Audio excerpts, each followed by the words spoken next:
Bonjour à tous, je vous souhaite évidemment une excellente année, c'est tout le but de l'exercice. Et je voulais faire cette courte vidéo pour faire un petit point sur l'année 2024, sur cette bibliothèque, et puis ce que je comptais faire pour 2025. Donc 2024 a été plutôt pas dégueulasse. En termes holistiques, moi je joue assez peu en fait. Je maîtrise essentiellement une seule campagne que j'ai fait au long fleuve, donc c'est pour Symbaroum, ça s'appelle le Trône d'Épine. C'est un truc assez massif qui est sur 6 bouquins, que j'ai presque fini. Donc il me reste encore, je pense, 2 ou 3 séances. J'ai pris plus d'un an et demi pour la maîtriser. Donc ça c'est plutôt pas mal. On en voit le bout de l'histoire. J'ai maîtrisé aussi Blade Runner, le Seigneur d'initiation. J'en parle dans une des vidéos. C'est intéressant. Évidemment, on veut toujours faire plus, ce qui est toujours très compliqué. J'ai pas tellement joué. Il y aura peut-être des matières à faire en 2025 où j'ai envie d'essayer d'autres choses, notamment Vaesen, Kane dont j'ai parlé dans une autre vidéo, et puis essayer éventuellement de jouer simplement, ça peut être assez cool. Donc au niveau des vidéos de jeux de bibliothèque, je vais essayer de continuer à faire le forcing pour tanner potentiellement des éditeurs pour récupérer des bouquins gratuits, parce que c'est toujours sympa plutôt que les payer de ma poche. Essentiellement passer sur un format, en tout cas hors Warhammer, que je continue à acheter en physique, et Symbaroum aussi, mais il y en a beaucoup moins. Plutôt un format digital quoi, donc avec la lecture des PDF comme j'ai fait, et la vidéo à côté, quitte à racheter peut-être une caméra, parce que j'ai l'impression que des fois elle tire un peu la gueule, surtout quand je fais un visuel en même temps que la caméra, ça a tendance un peu à laguer, ce qui est un peu dommage. Sur quoi on peut s'attendre? En gros, sur les sorties Warhammer, on va quand même avoir le deuxième bouquin des nains sur l'historique, le bouquin des elfes sur le jeu, pour les joueurs, le bouquin des elfes pour le setting aussi, donc les deux un peu la dichotomie. Il y aurait Marienburg à Volo qui va peut-être arriver, donc ça c'est plutôt cool. Et éventuellement, le reste, on sait pas trop. On sait qu'il y a un petit PDF qui s'appelle Breakers Point, je crois, pour jouer justement un peu sur le côté pirate. Et pour le reste, c'est un peu la grande inconnue. Est-ce qu'on aura un autre archive?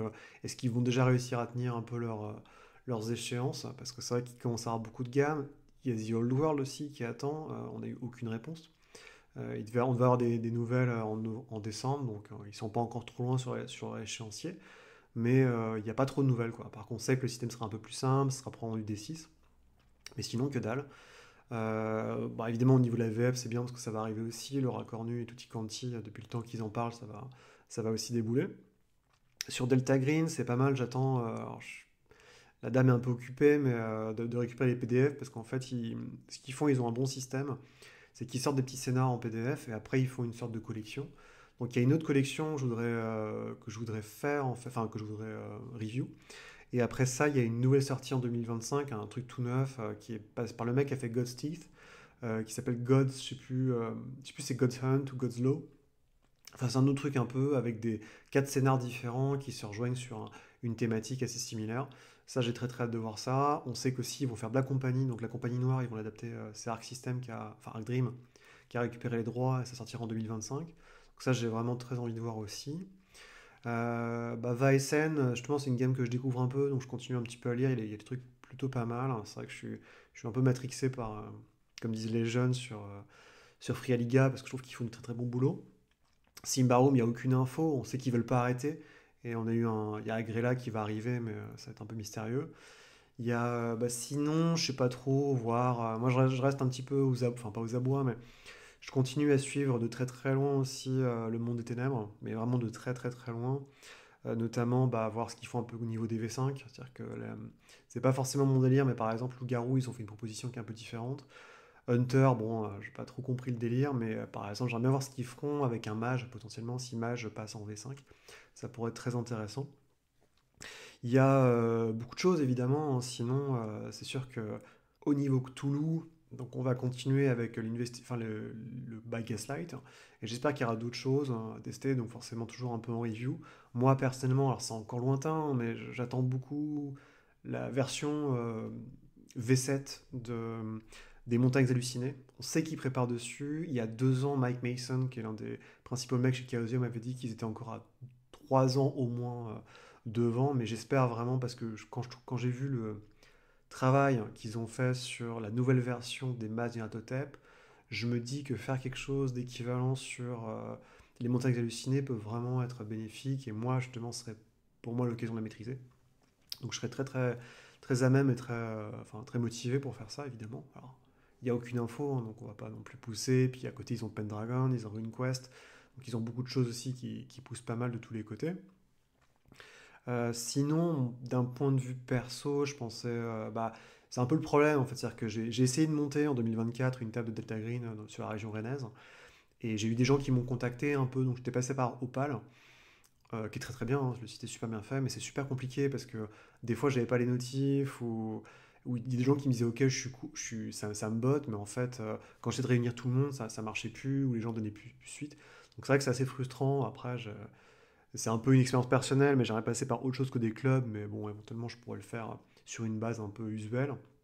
Il y a évidemment la question de se mettre au digital, au distanciel. Je suis pas, enfin, c'est pas que je suis pas un gros fan, mais je- vu que je passe 8 heures par jour devant un écran à bosser, je me dis que c'est pas très motivant de le faire, de rentrer chez soi et de faire comme si on avait une conversation Google Meet ou Discord ou j'en sais rien comme j'ai au taf. C'est pas forcément la manière dont je calcule le jeu de rôle. Après, c'est sûr que ça augmenterait fortement le chemin des possibilités. Je sais que j'avais Orpheus, c'est pareil, je l'avais lâché en présentiel et j'avais lancé un peu la campagne comme ça sur Opal et j'ai eu plein de gens qui étaient intéressés. En fait, ça m'avait fait flipper quoi. J'avais lâché le truc, je dis putain, je vais jamais y arriver, je sais pas trop comment faire. Alors que bon, des grosses campagnes, j'en ai déjà fait. Mais je pensais, ouais, Orpheus, Orpheus serait aussi un gros boulot que j'ai envie de faire au niveau des vidéos de jeux de bibliothèque, hein, parce que, en fait, il y a des gens qui avaient mis en anglais des manières de découper le scénar, de découper la campagne, que je trouvais très intéressantes, et j'ai peur que ça se perde. Je crois que je les ai encore, mais j'ai peur que ça se perde sur OneNote, au fin fond du monde, et je me dis que ce serait plutôt bien sur OneDrive, pardon, et ce serait bien que ça soit en ligne, au moins pour que ça tourne, au moins en VF. Alors je sais que Cédric Ferrand a fait un truc un peu comme ça, mais là, le truc que j'avais vu en anglais, c'était vraiment très poussé, quoi. Le mec, il avait découpé tout le jeu avec qu'est-ce qu'il fallait faire jouer à tel moment. Et j'avais assimilé un système comme ça où je faisais 10 séances par bouquin. Il y avait 6 bouquins en tout, en comptant le bouquin de base. Et ça pouvait être assez pertinent. J'aimerais bien ressasser là-dessus, reparler du jeu évidemment, faire une vidéo de setting comme j'ai fait pour Simbarum où j'explique toute l'histoire. C'est un jeu qui m'est très très cher, que j'aime beaucoup, et pourtant je suis vraiment un monde des ténébristes averti. Enfin, c'est un monde que j'aime beaucoup. Alors bon, je suis le premier à vous dire qu'il y a beaucoup de conneries, hein, je mentirais pas là-dessus, il y a des trucs très débiles. Mais bon, voilà, chacun voit midi à son heure. Et pour ce projet-là, j'avais un projet de podcast qui, à mon avis, va passer justement à la fois en podcast et vidéo aussi. J'ai commencé à racheter il y a maintenant 2 ans et demi tout Vampire. En fait, Vampire tout en anglais, la V1, la V2 et la Revised. Hein. Et mon but, en anglais, hein, et mon but c'était vraiment de faire une vidéo par bouquin et d'analyser les bouquins à fond, et pas forcément du point de vue jeu, en fait, je m'en fous un peu, mais c'était plus voir l'évolution du setting, les trucs un peu délire, le moment où ça part vraiment en couille, enfin en sucette avec la V2, l'arrivée d'Achille enfin Achille, pardon, qui commence un peu à repousser tout ce qui était ou la V1, tous les éléments de la V1 qui étaient justement plus terre à terre, enfin où tu avais la possibilité que les humains redeviennent, enfin que les vampires redeviennent humains, où les Malkaviens avaient une connexion avec les fées. Un peu ce délire-là, et puis bah aussi c'est l'occasion de voir un peu toute la collection dans le grand délire avec les pires suppléments, les meilleurs suppléments. C'est vraiment un truc qui me. J'ai presque fini, je crois qu'il me manque 5 bouquins en tout dans la collecte, donc je suis vraiment à ça de finir. Et je pense que je démarrais parce que l'essentiel des bouquins qui me manquent, c'est de la Revised, donc c'est vraiment. En gros, j'ai 50 bouquins à faire avant d'y arriver, donc ça va. Même si j'avoue que les derniers, ils sont très très chiants à obtenir. Enfin, c'est un peu une galère. Mais ça peut être un projet rigolo. Et sinon, dans le pipe, donc j'ai un projet, je voudrais faire jouer une campagne Final Fantasy, donc tirée des jeux vidéo, et j'ai beaucoup bossé sur le setting, un petit peu sur le système, même si je sais que les gens ont plutôt tendance à dire, bah, si tu fais du Final Fantasy, soit t'as des systèmes en ligne gratuits qui ont été faits, donc de fans, basés sur du D20, basés sur le MMORPG, où il y a Fabula Ultima, qui reprend Ryutama, mais en manière plus poussée. En fait, moi, je voulais un truc extrêmement simple, je me suis pas emmerdé. Vu que je me suis fait matrixer par Frialiga, j'ai pris Dragonbane, parce qu'en fait, Dragonbane, pour moi, Final Fantasy, c'est plus ça, en fait. C'est des mecs qui n'avaient pas les droits de Donjons et Dragons, qu'on repompait pour faire un truc un peu trashou, façon Donjon, façon Ultima et Dragon Quest. Et ils ont fait le système de jeu, pour moi, devrait être extrêmement simple. On ne devrait même pas se poser des questions, en fait, sur des côtés techniques. Et mon idée, en fait, c'est de faire un jeu de troupe, donc en fait avec 9 persos, pas exactement comme dans les Final Fantasy pour aller vite, le 5 et le 9, avec toute cette troupe-là, et que les PJ puissent changer de perso pour changer leur équipe selon la situation, quand il y en a qui sont capturés et compagnie. J'ai vraiment bossé c'est plus sur le setting en fait et sur les éléments, pas mon setting à moi, je m'en fous, mais vous montrer ce que j'ai fait narrativement au niveau de la structure, comment je considère un Final Fantasy. En fait, c'est quoi Final Fantasy? Qu'est-ce qui fait que, parce que essentiellement, vu que chaque jeu est différent, c'est plutôt un champ lexical qui va être utilisé. Ça va être les invocations, donc les summons, ça va être les mogs, ça va être les chocobos, ça va être le fait qu'il y ait un méchant empire, qu'il y ait un gentil royaume, qu'il y ait un prince, qu'il y ait toujours quelqu'un qui est d'amnésique, et ainsi de suite. En fait, on peut vraiment. Et la structure en 3 CD aussi, que je trouve assez importante, bon, qui a été introduite à la PlayStation 1, mais on voit vraiment où, en gros, vous avez le CD1, où c'est l'introduction au monde, c'est-à-dire que vous êtes envoyé immédiat res dans un monde dans lequel vous comprenez rien.